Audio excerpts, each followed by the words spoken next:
देश बाबा साहब doctor B.R. Ambedkar की आज 135वीं जयंती मना रहा है। वो भी उस साल जिस साल भारतीय संविधान को लागू हुए 75 वर्ष हो चुके हैं। और ये दोनों संजोग जब हैं, उस वक्त देश में केंद्र में नरेंद्र मोदी की सरकार है। नरेंद्र मोदी जब गुजरात के मुख्यमंत्री थे 2001 से लेकर 2014 के बीच, और फिर 2014 से लगातार देश के प्रधानमंत्री हैं।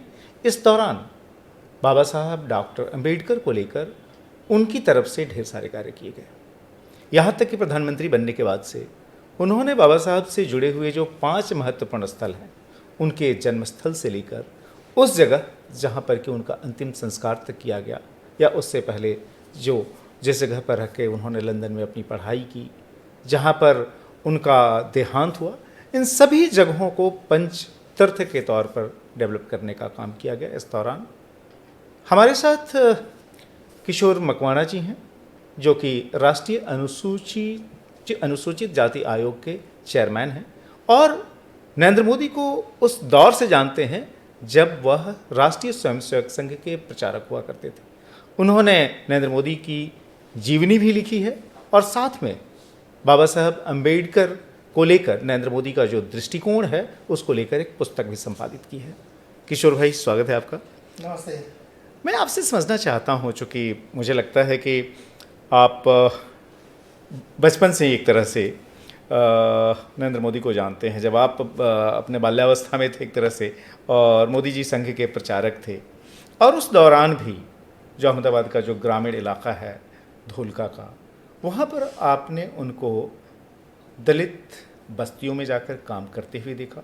सामाजिक हम कहते हैं समरसता, उसको बढ़ाने हेतु जो कार्य थे वो करते हुए देखा। उसको लेकर आपने अपनी किताब में कई जगह जिक्र भी किया है। क्या थी वह पहली घटना जो कि आपने देखी इस दिशा में उनके काम करते हुए, जिससे कि आप सबसे अधिक प्रभावित हुए? गुजरात का अहमदाबाद ज़िला है, जो ग्रामीण इलाका है। तो अहमदाबाद सिटी से मेरा जो गांव है धौलका, वो करीब 40 किलोमीटर दूर वो हिस्टोरिकल ऐतिहासिक गांव है। तो उस समय 83 में मोदी साहब है वो विभाग प्रचारक थे हमारे। तो उनके अंडर में अहमदाबाद ज़िला, साबरकांठा ज़िला और गांधीनगर ज़िला आता था। तो वो अक्सर आते रहते थे। मैं नया स्वयंसेवक बना था और मुझे बराबर याद है कि मकर संक्रांति का उत्सव था संघ का, और उसमें उनका बौद्धिक था। तो मैंने पहली बार उनको सुना, और पहली बार सुनते ही मैं काफ़ी प्रभावित हुआ, क्योंकि मैं स्वयं पला बड़ा दलित बस्तियों में, तो और बाकी जो अनुभव होते हैं वो भी नज़दीक से देखा था।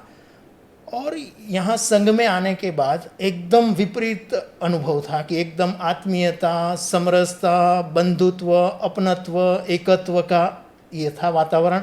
और वही जो वातावरण था, वही वातावरण को मैंने मोदी साहब के बौद्धिक में सुना। उन्होंने ये मकर संक्रांति का जो उत्सव होता है वो एक प्रकार से समरसता का उत्सव भी है, आत्मीयता का है। जैसे तिल और गुड़ एक रस हो जाते हैं, उसी तरह हिंदू समाज एक रस बनना चाहिए। बाबा साहब आम्बेडकर को लेकर उन्होंने बात की, तो उन्होंने काफ़ी बात की थी उस समय। तो मैं पहले ही दिन से उनसे काफ़ी प्रभावित हुआ कि ये इतना आम्बेडकर को भी जानते हैं, समरसता के विषय में उनका दृष्टिकोण बिल्कुल क्लियर है। तो उस समय मैंने देखा कि बाबा साहब आम्बेडकर मोदी साहब के लिए एक व्यक्ति नहीं है, उनके लिए एक विचार है। ये बताइए कि जो है ये किताब आपने संपादित की, यह डॉक्टर बाबा साहब आम्बेडकर और व्यक्ति नहीं संकल्प नरेंद्र मोदी, और जिसका संपादन आपने किया, इसमें कई सारी घटनाओं का जिक्र किया है, जिसमें से कुछ के आप विटनेस रहे हैं और कुछ के बारे में आपने रिसर्च किया। जैसे कि यह कई जगह जिक्र आता है कि नरेंद्र मोदी का जो खुद का बाल्यकाल था, जब वो वड़नगर में रहकर पढ़ाई कर रहे थे, उस समय उन्होंने पीला फूल करके एक नाटक उसका मंचन किया था, बल्कि उस को एक तरह से उसका कॉन्सेप्ट भी उनका था। क्या ये मान सकते हैं कि वह नाटक भी जो है वह एक दलित बच्चे और उसकी माँ के संघर्ष को लेकर है, और बीमार बच्चा मर भी जाता है? तब से ही यह जो है जो दलित समाज है खासतौर पे उससे जुड़ी हुई जो समस्याएं हैं, खासतौर पे जो अस्पृश्यता जो लंबे समय तक भारतीय समाज का हिस्सा रही, उसको दूर करने में जो एक तरह से कोशिश जो है वह शुरू कर दी थी उन्होंने। हाँ, तो एक अर्थ में हम कह सकते हैं कि मोदी साहब का जो कमिटमेंट है वो जन्मजात है। दलितों को प्रति उनका जो समर्पण है, उनका जो आत्मीय भाव है, बाबा साहब आम्बेडकर के प्रति उनका जो भक्ति भाव है वो पहले से ही है।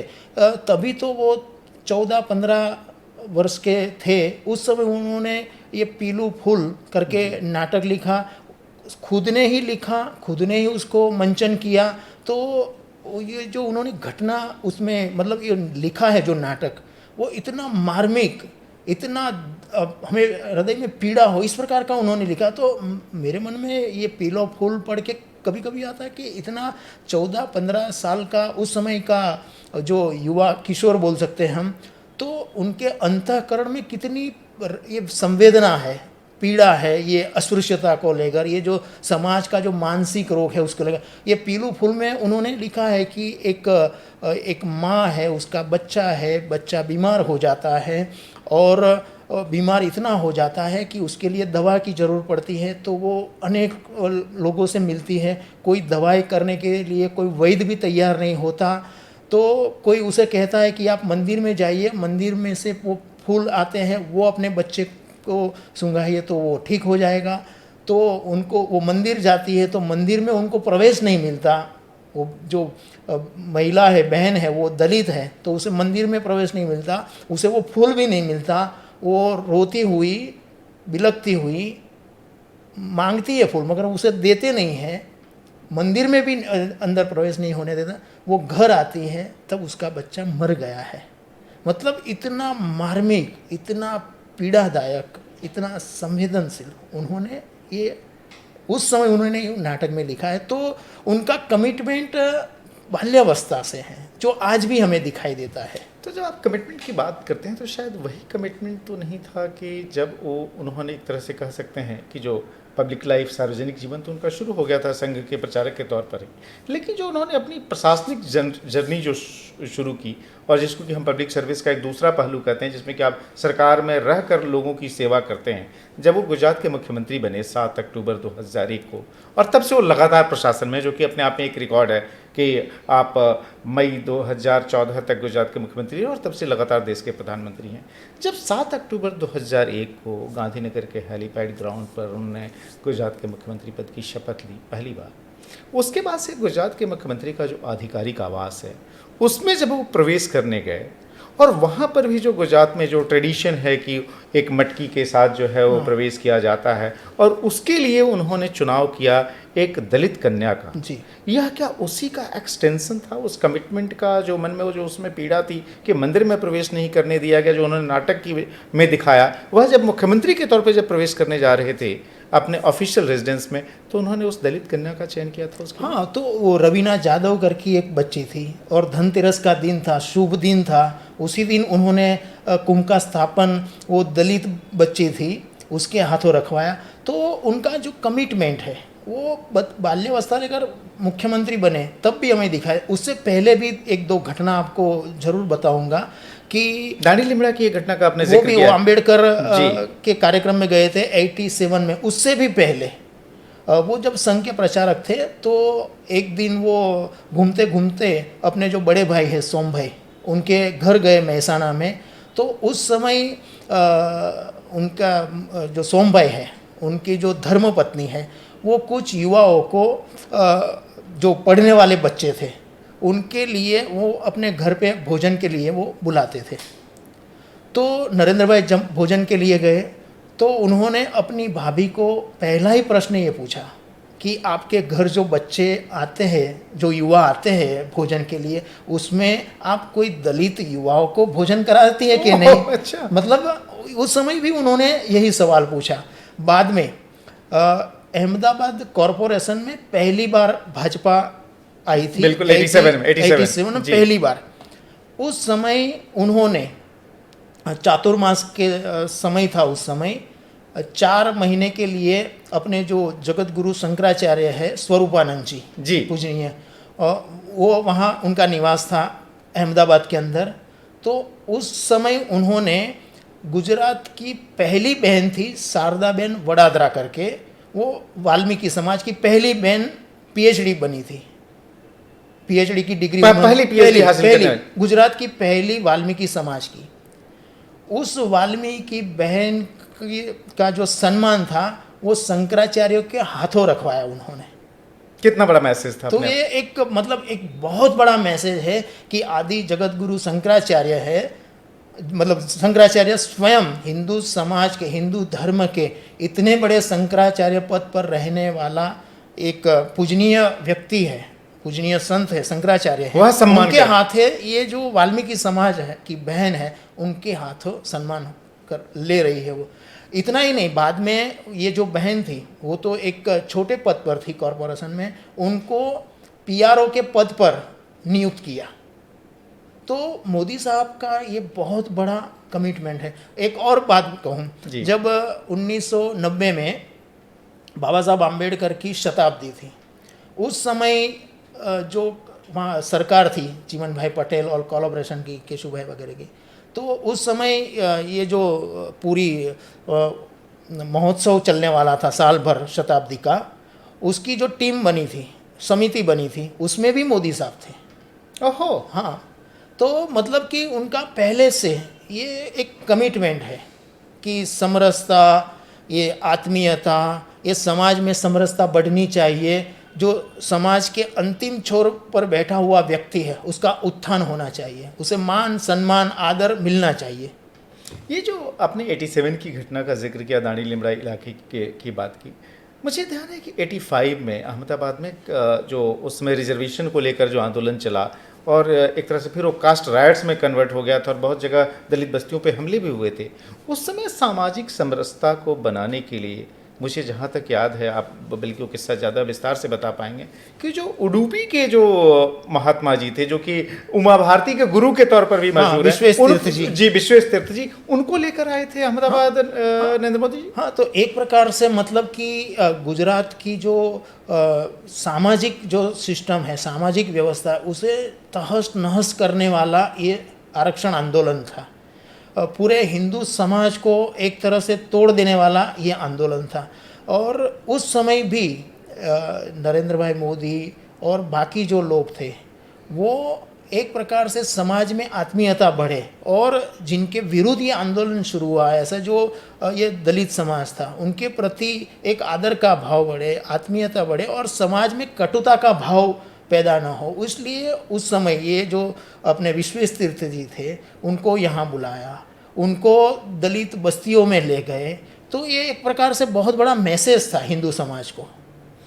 ये मुझे अगर याद आता है तो संघ का वैसे भी जो हम लोग जो दर्शन पढ़ते हैं, आयुवन विश्व हिंदू परिषद जिसकी स्थापना हिंदू समाज को जोड़ने के लिए की गई थी, उसमें भी सामाजिक समरसता पर बड़ा जोर रहा। आपने खुद संघ से जुड़े अपने एक तरह से युवावस्था में ही, जब आप धूलका में थे, संघ जिसके प्रचारक लंबे समय तक मोदी जी रहे, किस तरीके से दलित समाज को समरसता के कार्यक्रमों के जरिए एक समरसता का लार्जर मैसेज देने के लिए अपने साथ जो जोड़ रहा था और उसको समाज की मुख्यधारा में लाने के लिए जो अस्पृश्यता का जो एक बुरा सिस्टम था उसको ख़त्म करने में कितनी बड़ी भूमिका जो है आपने खुद देखी? जो आपने एक घटना का जिक्र किया धोलका का, ऐसी कुछ और भी घटनाएं आपके ध्यान में है जिसमें कि मोदी जी ने बतौर प्रचारक जो है उसको लीड किया और खासतौर पे स्वयंसेवक बनाने में, खासतौर पे दलित समाज के जो युवक थे, उन्होंने, उनका सबसे बड़ा जो कंट्रीब्यूशन है मोदी साहब का, वो सबसे बड़ा ये है कि वो जब संघ के प्रचारक थे उस समय तो उन्होंने इस प्रकार के कार्यक्रम किए ही, मगर बाद में जब वो पार्टी में गए, भाजपा में गए और संगठन महासचिव बने प्रदेश के, उस समय भी ये जो SC मोर्चा है, अनुसूचित जाति मोर्चा है, उसको सबसे सशक्त बनाने में उनकी बहुत बड़ी भूमिका है। दलित युवाओं को भी खड़ा किया, दलित नेतृत्व भी खड़ा किया, खास करके दलित युवाओं को। और उन्होंने चुन चुन के ऐसे जो प्रतिभाशाली दलित युवा थे उनको न केवल SC मोर्चा का दायित्व दिया, उन्होंने जनरल पार्टी में छोटे 24-25 साल के युवाओं को महासचिव पद बनाया जिले के। तो अच्छा, हाँ, तो इसके कारण गुजरात के अंदर एक प्रकार से बहुत बड़ा विस्तार भी हुआ। तो उस समय मुझे बराबर याद है कि मुझे एक घटना भी याद है कि भाजपा के लिए बहुत ऐसी दलित बस्तियों में जाना बहुत मुश्किल था मेरे ख्याल से उस समय। जो हाँ, ऐसे एक बड़ा वोट ब्लॉक जो था वो कांग्रेस हाँ, के साथ था। तो ऐसे समय में मोदी साहब ने इस प्रकार ऐसे दलित युवाओं को चुन चुन के ऐसा मतलब ऐसे प्रतिभाशाली युवा ने जो संगठन की लीड ले सके, ऐसे युवाओं को उन्होंने आगे किया। तो ये उनका बहुत बड़ा कंट्रीब्यूशन है। आप खुद साधना जो मैगजीन है राष्ट्रीय स्वयंसेवक संघ से जुड़ी हुई गुजरात में, उसके आप लंबे समय तक खुद आप संपादक रहे, उसके पहले भी आप उस पत्रिका से जुड़े रहे। साधना के बैनर तले ही उनकी अपनी पहली पुस्तक का प्रकाशन हुआ था 1978 में, जो उन्होंने इमरजेंसी को लेकर जो है लिखी थी, और जिसका लॉन्च फंक्शन उसमें के जो मुख्यमंत्री थे बाबूभाई जसभाई पटेल वो आए थे वो करने के लिए। आपने इस दौरान जो है, मुझे ध्यान है कई बार जो है बाबा साहब के जीवन या उनके दर्शन को लेकर मोदी जी की कई सारे लेखों का भी आपने प्रकाशन किया, जिसमें कि उनके अपनी थॉट प्रोसेस जो है सोचने लगती थी। हाँ, एक सामाजिक समरसता करके पुस्तक है, संपादित मैंने किया। वैसे मोदी साहब लंबे समय तक संघ के प्रचारक रहे, तो उस समय उन्होंने जो उनका जो व्यवहार था, वो व्यवहार उन्होंने विचार के माध्यम से भी प्रकट किया है। तो जैसे रक्षाबंधन है, तो रक्षाबंधन न केवल भाई बहन का प्रेम का प्रतीक है, वो एक अर्थ में समाज को जोड़ने वाला, समाज को एक तंतु में जोड़ने वाला भी वो एक पर्व है।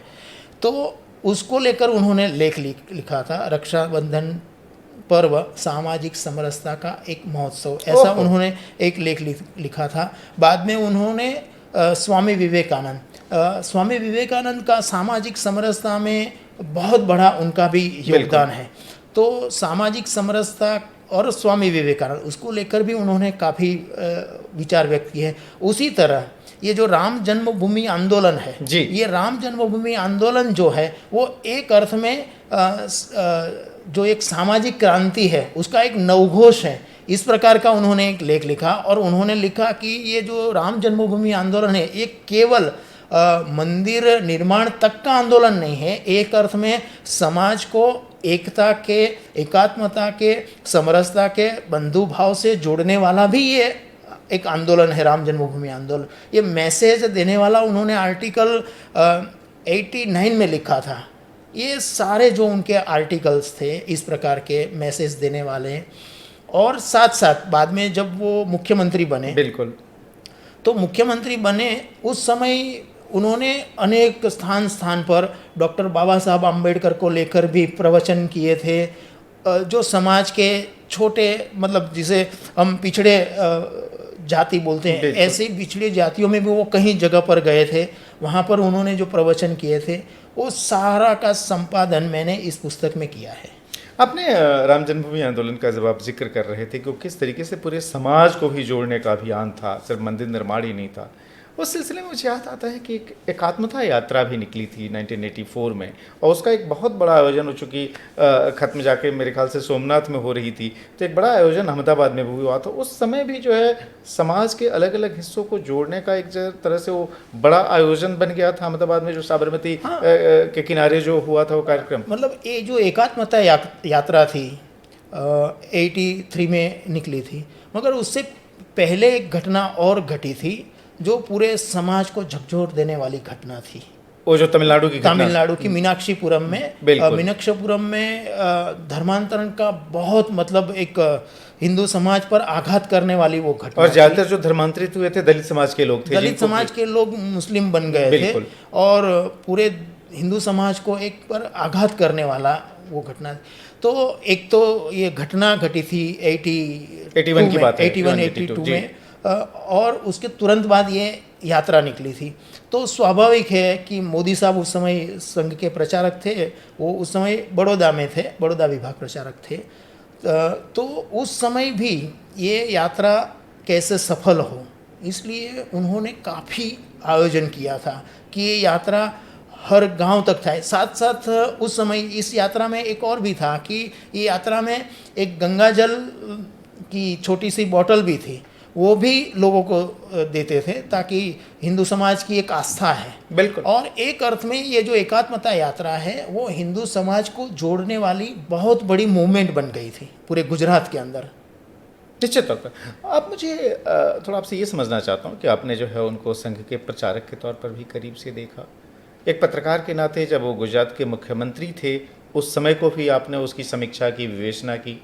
गुजरात के मुख्यमंत्री के तौर पर चाहे डॉक्टर बाबा साहब अम्बेडकर की लीगेसी हो, उसको प्रिजर्व करना हो, क्योंकि बाबा साहब और मोदी जी का एक संयोग ये भी है कि जिन सयाजीराव गायकवाड़ तृतीय ने बाबा साहब अम्बेडकर को उनकी पढ़ाई में मदद की थी, उन्हीं गायकवाड़ी राज का जो एक हिस्सा वर्णनगर होता था, मोदी जी का जन्मस्थल जो है रियासत में आता उन्हीं के रियासत में आता था, तो एक कमन कनेक्ट भी है। तो बतौर मुख्यमंत्री जब गुजरात थे मोदी जी, उस वक्त बाबा साहब की लीगेसी को प्रिजर्व और प्रोटेक्ट करना और साथ में जो व्यापक समरसता का जो आंदोलन है या जो दलित समाज है उसको आगे बढ़ाने में योजनाओं के माध्यम से उन्होंने क्या स्पेसिफिक रोल प्ले किए जो कि आप उसको सीधे सीधे रिकॉल कर पाते हैं? मैंने पहले ही कहा कि मोदी साहब जो है वो जन्मजात एक इस जो ये जो दलित समाज है उनके प्रति उनका एक आत्मीय भाव है, संवेदनशील है। उसी तरह बाबा साहब आम्बेडकर को लेकर भी उनका एक अनन्य भक्ति भाव है। तो आप पहले से लेकर संघ के प्रचारक के तौर पर, उससे पहले मुख्यमंत्री और आज, तो उनकी दरेक योजनाओं में खास करके समाज को लेकर वो हमें दिखाई देती है। तो बाबा साहब आम्बेडकर के जितने भी संकल्प थे, उनके जो सपने थे, उनके जो उद्देश्य थे, वो मूर्तिमंत होते हुए हम मोदी साहब के आज तक के कार्यों में दिखाई देता है हमें। एक दो बताऊँ मैं आपको। जैसे बाबा साहब आम्बेडकर के जीवन का जो केंद्र बिंदु था वो दो थे। एक था कि समाज का जो ये शोषित पीड़ित जिनको अधिकार और न्याय से वंचित कर दिया है, ऐसे समाज के प्रति अपना पूरा जीवन समर्पित कर दिया।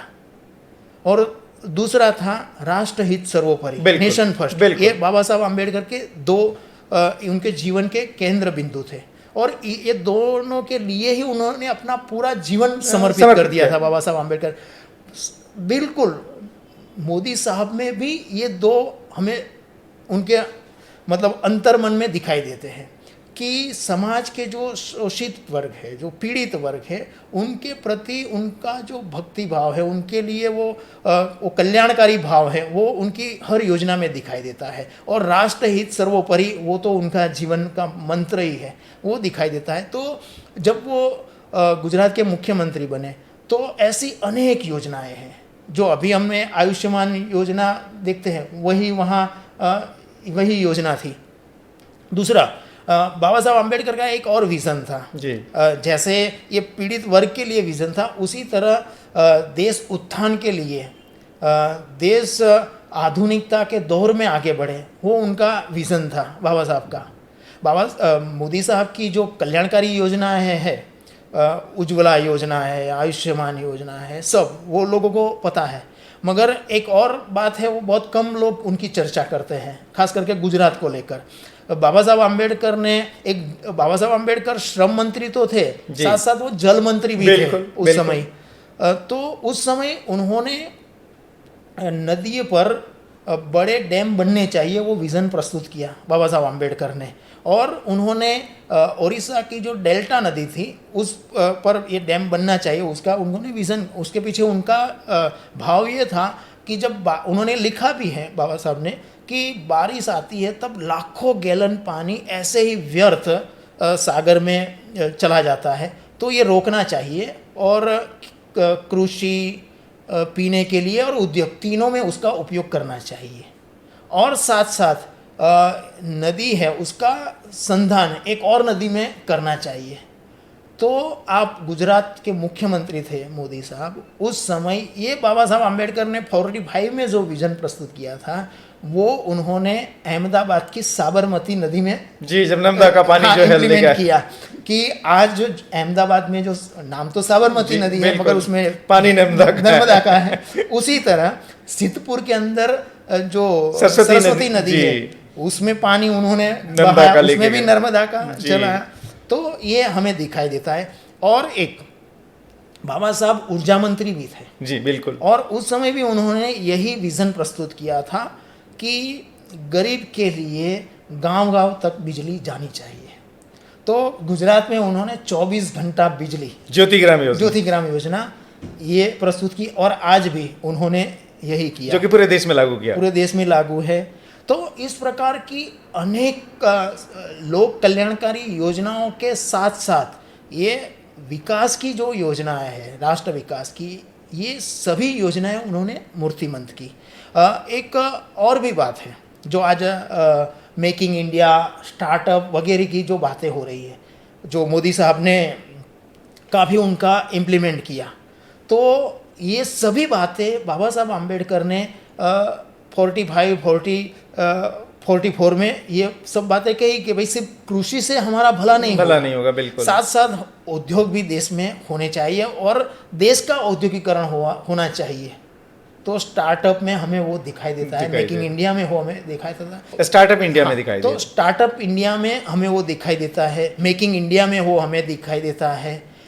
एक और बात जो सबसे महत्वपूर्ण और जो मोदी साहब के हृदय स्थली में वो बैठी हुई है, वो है बेटी बचाओ बेटी पढ़ाओ योजना। बिल्कुल। बहुत कम लोग जानते हैं कि बाबा साहब आम्बेडकर जब कोलंबिया यूनिवर्सिटी पढ़ने के लिए गए, उस समय उन्होंने अपने पिताजी के जो मित्र थे उनको एक लेटर लिखा है। वो लेटर है, उसमें उन्होंने लिखा है कि आप अपनी बेटी को पढ़ाइए और उसे आगे बढ़ाइए। ओहो, जब गर्ल्स एजुकेशन को लेकर कोई अवेयरनेस नहीं थी सोसाइटी नहीं थी उस समय उन्होंने, तो वो भी हमें मोदी साहब के कार्यों में दिखाई देता है।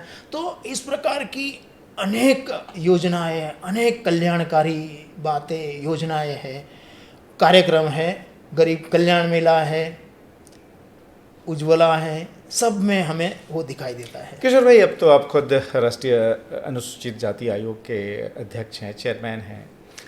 आप ये बताएं कि जो ये पंचतीर्थ वाली जो योजना जो मोदी साहब ने, जब वो देश के प्रधानमंत्री बने और तब उन्होंने इसको एग्जीक्यूट करने का फैसला किया कि जो भी 5 महत्वपूर्ण स्थल हैं जो कि बाबा साहब अम्बेडकर के जीवन से जुड़े हुए हों, उनको जो है एक तरह से तीर्थ के तौर पर जो है विकसित किया जाए। 1-2 जगह कुछ था भी स्मारक के तौर पे, लेकिन बहुत छोटे छोटे थे। इन्होंने उसको ऑर्गेनाइज ढंग से हर जगह जो है उसको परिमार्जित किया। कई जगह तो नए सिरे से सारा का सारा हुआ। इससे जो है किस तरह की मैसेजिंग गई देश और दुनिया में? हम सब जानते हैं कि खास करके जो कांग्रेस पार्टी थी वो पहले से ही बाबा साहब को लेकर एक उनके प्रति एक कटु भाव, पूर्वग्रह, द्वेष, वो सब था। चुनाव हरवाने का काम किया। हाँ, बाबा साहब आम्बेडकर ने भी लिखा है कि कांग्रेस वालों ने मुझे गद्दार कहा, राष्ट्रघाती कहा, राक्षस कहा, ऐसा बाबा साहब आम्बेडकर ने खुद ने लिखा है। तो स्वाभाविक है कि उनके प्रति एक द्वेष भाव था। तो 56 में जब 6 दिसंबर को उनका देहावसान हुआ, तब से लेकर